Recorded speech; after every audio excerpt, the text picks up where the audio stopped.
A'udzubillahi minasyaitonirrajim. Bismillahirrahmanirrahim. Assalamualaikum warahmatullahi wabarakatuh. Alhamdulillahirabbil alamin. Wassalatu wassalamu ala asyrafil anbiya'i wal mursalin sayyidina wa maulana Muhammadin wa ala alihi wa sahbihi wa barik wa sallim ajma'in. Amma ba'du.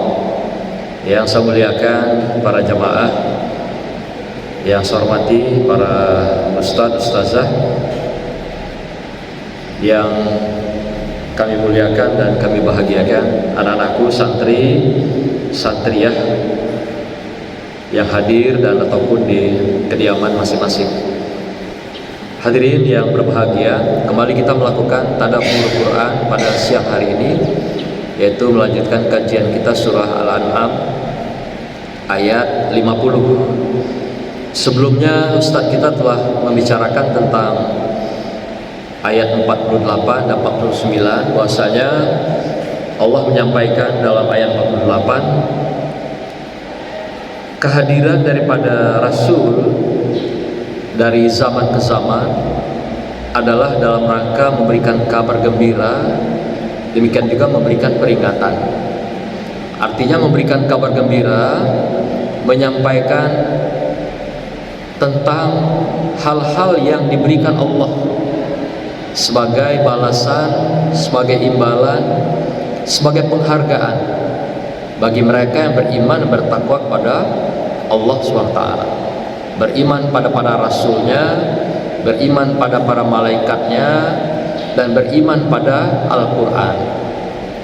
Allah berikan kabar gembira itu apa nanti yang mereka akan dapatkan, peroleh di sepanjang kehidupan dunia dan juga kehidupan di akhirat.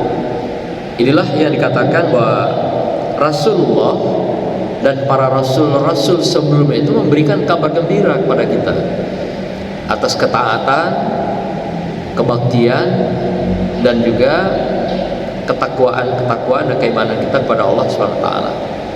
Kemudian yang kedua, Rasulullah juga dan para rasul sebelumnya memberikan peringatan, mengingatkan kita semua. Artinya, ibaratkan ada sebuah jalan, jangan dilewati jalan itu, lokasinya banjir. Nanti kalau dilewati bisa hanyut. Itu peringatan. Atau juga jangan dilewati daerah itu, di situ banyak ranjau atau duri-duri. Nah, sekiranya dilewati, apa yang terjadi? Akan terlukalah kita, atau juga akan tertusuk durilah kita kalau kita tetap melewati jalan yang telah diperingatkan itu.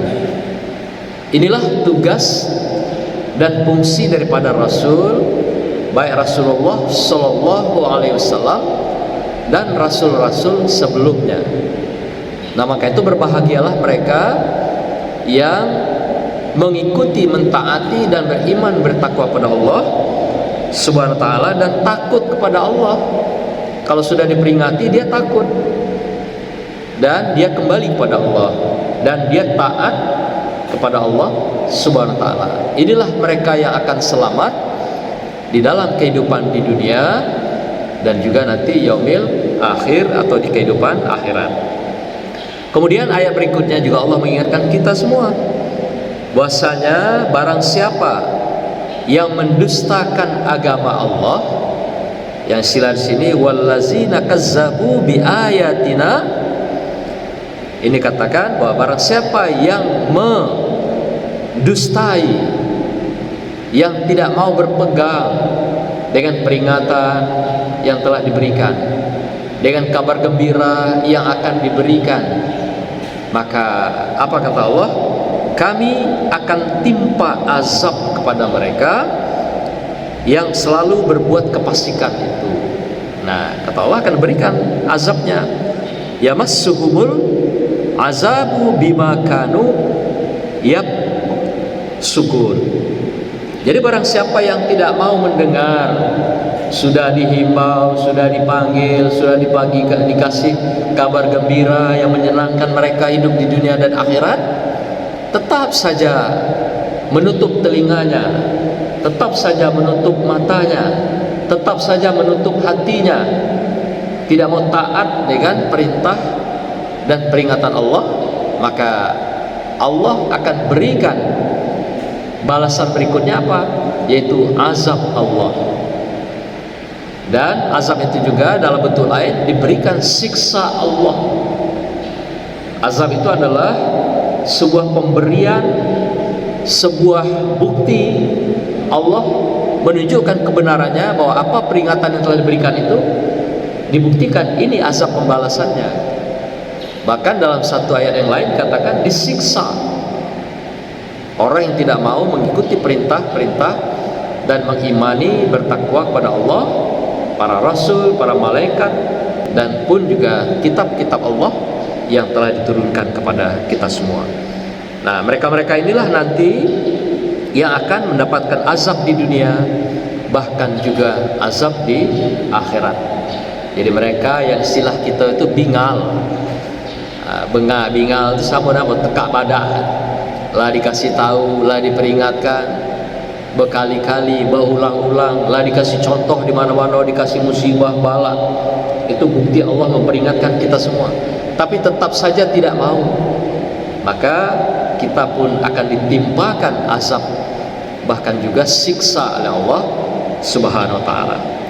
Hadirin berbahagia, hari ini kita akan melanjutkan kajian kita dalam surat yang sama, Al-An'am ayat 50 yang berbunyi a'udzubillahi minasyaitonirrajim, bismillahirrahmanirrahim, qul la aqulu lakum indi khazainullah wala a'lamul ghaiba wala aqulu lakum inni malak in attabi'u illa ma yuha ilai kul hal yastawil a'ma wal basir apala tatafakkarun.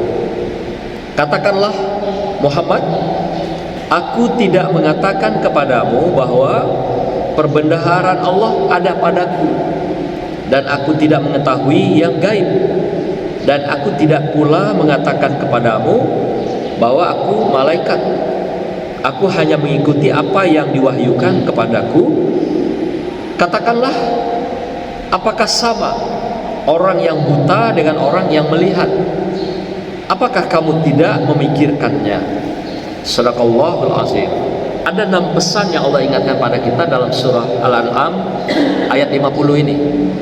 Pertama, Allah mengingatkan bahasanya ada sekelompok kaum kafir, kaum fasikin, demikian juga orang-orang yang ingkar kepada Allah, musyrik, dan mereka menuduh bahwa wahyu-wahyu yang disampaikan Rasulullah itu adalah dari dirinya sendiri. Jadi ya, mereka katakan itu adalah akal-akalan Muhammad, itu adalah cara-cara Muhammad mengajak orang untuk ikut kepada agamanya. Itu adalah cara-cara Muhammad memprovokasi masyarakat agar mengikuti apa yang dia mau. Nah, oleh karena itu Allah katakan dalam ayat ini yang pertama, katakan Muhammad, aku tidak mengatakan kepadamu bahwa perbendaharaan Allah ada padaku.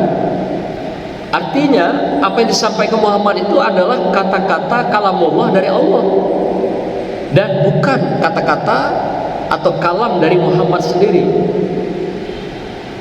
yang dituduhkan oleh kaum kafirin dan musyrikin ini.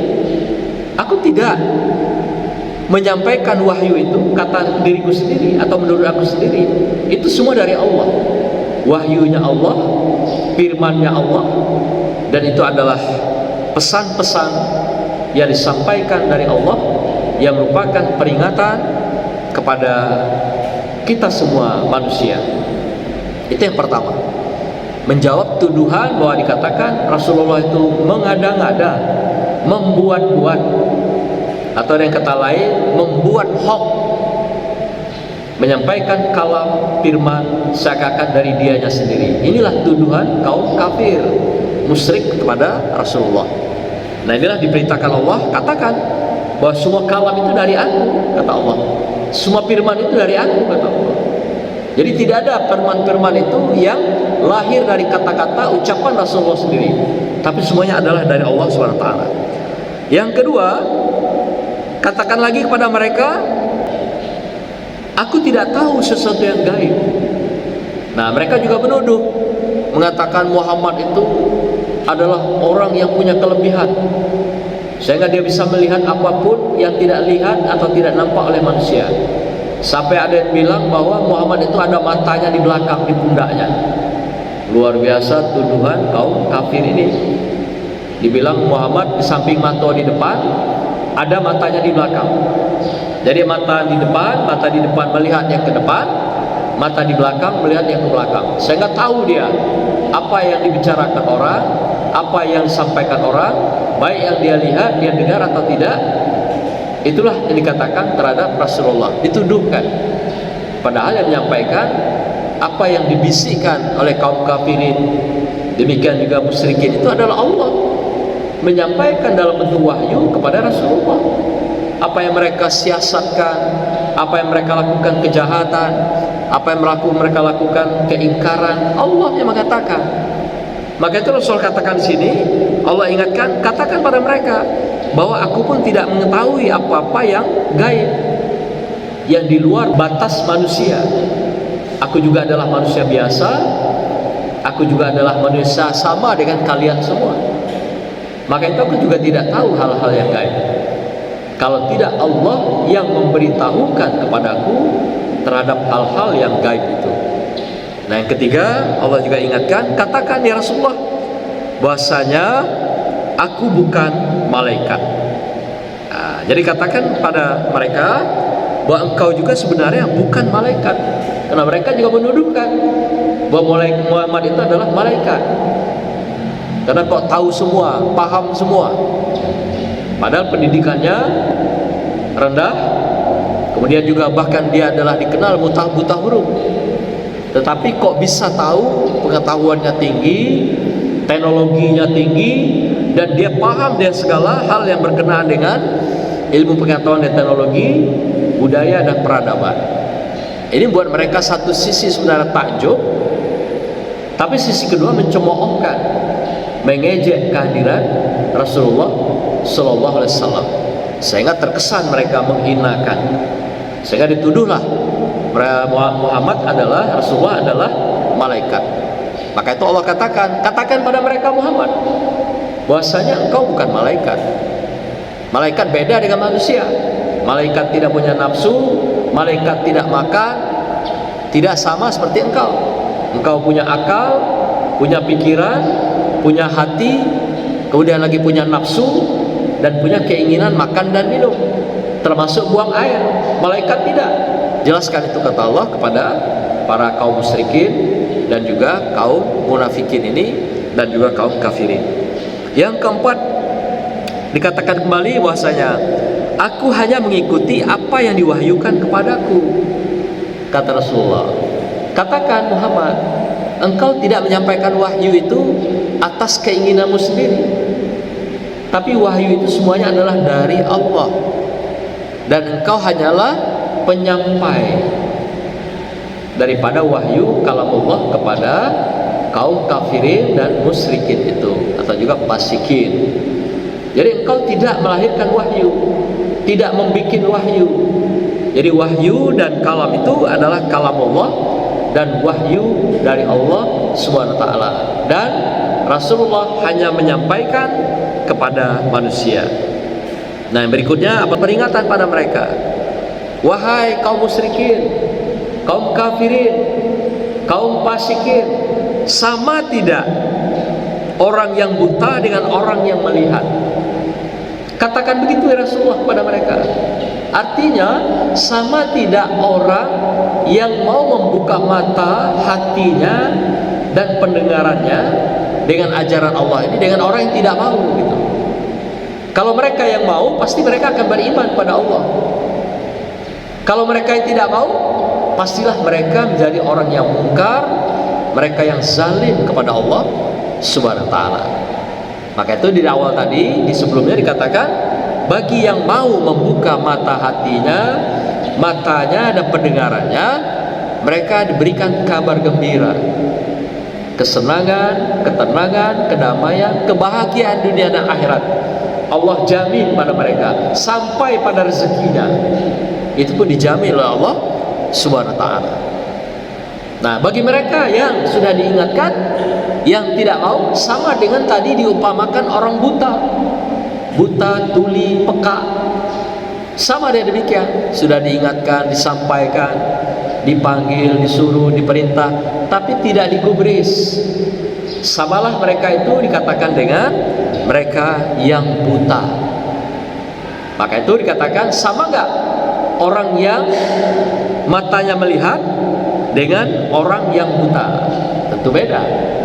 Yang melihat tentu menanggapi, mereka akan beriman dan bertakwa kepada Allah, dan wujudnya mereka akan wujudkan amal soleh, ketaatan, dan juga berbagai kesalehan, kebaikan di dalam kehidupan. Nah, tapi bagi mereka yang buta, maka mereka akan tunjukkan kezaliman, kejahatan, dan berbagai kemungkaran di atas muka bumi ini, baik terhadap dirinya, orang lain, masyarakat, bangsa, bahkan pada negaranya. Inilah yang Allah ingatkan, orang-orang yang ingkar, orang-orang yang zalim adalah mereka disilakan dengan orang yang buta. Dan pada saat itu mereka tidak beriman, walaupun dia orang Islam dan menyatakan diri beriman, tapi ketika matanya dibutakan dan mereka melakukan kemungkaran, kejahatan, kezaliman, artinya mereka disamakan dengan orang buta di hadapan Allah Subhanahu wa taala. Nah, maka itu di akhir ayat ini Allah ingatkan, yaitu apalah tatafakkarun. Apakah kamu tidak memikirkan? Apakah kamu tidak menggunakan akal sehat dalam kehidupan kamu? Sudah diberikan akal yang begitu baik, sehingga itu menjadikan dia mulia di hadapan manusia, makhluk, dan di hadapan Allah SWT, dan di hadapan semua makhluk lainnya. Apakah tidak digunakan akal sehat itu, kata Allah? Katakan Muhammad pada mereka, sudah ditunjukkan fakta-fakta dalam kehidupan ini, kenyataan-kenyataan. Sudah diberikan berbagai kesenangan, kebahagiaan, diberikan rezeki yang banyak, diberikan anugerah, diberikan berbagai nikmat. Apa itu bukan sebuah kebahagiaan diberikan pada kamu, kesenangan diberikan pada kamu di dunia? Tapi kamu kok masih juga tidak menggunakan akal sehatmu, sehingga juga tidak mau menunjukkan keimanan, ketaatan pada Allah, dan juga beramal soleh dalam kehidupan kamu sepanjang hayat sampai nanti maut memisahkan kita semua. Inilah hadirin yang berbahagia, Allah mengingatkan kita semua di dalam ayat ini. Semoga kita semua bisa tetap terpanggil sadar diri kepada Allah, bahwasanya kita tidak ada apa-apanya, karena semua yang sudah dihidangkan Allah di hadapan kita dalam bentuk anugerah dan nikmat ini adalah kepunyaan Allah. Kita hanya dititipkan, itu pun adalah dalam rangka apakah kita mau mensyukuri nikmat yang diberikan Allah pada kita ini. Maukah kita mensyukuri anugerah yang diberikan Allah pada kita ini, yang sudah sedemikian banyak, diberi sehat, diberi napas sampai hari ini. Nah, tapi tidak juga, mengapa juga tidak kamu gunakan akal sehatmu? Inilah Allah ingatkan. Maka itu terimalah azabku, kata Allah, terimalah siksaku, kata Allah. Di dunia pun akan diterima azab itu dan siksa itu di akhirat. Mereka juga akan menempati neraka jahanam selama-lamanya. Demikianlah hadirin yang berbahagia, semoga Allah ridhoi kita semua, Allah ampuni kita, dan Allah berkati di sepanjang hayat dan hidup kita, keluarga kita, anak-anak kita, kiranya jadi anak yang soleh dan solehah di hadapan Allah Subhanahu wa ta'ala. Barakallah. Wassalamualaikum warahmatullahi wabarakatuh.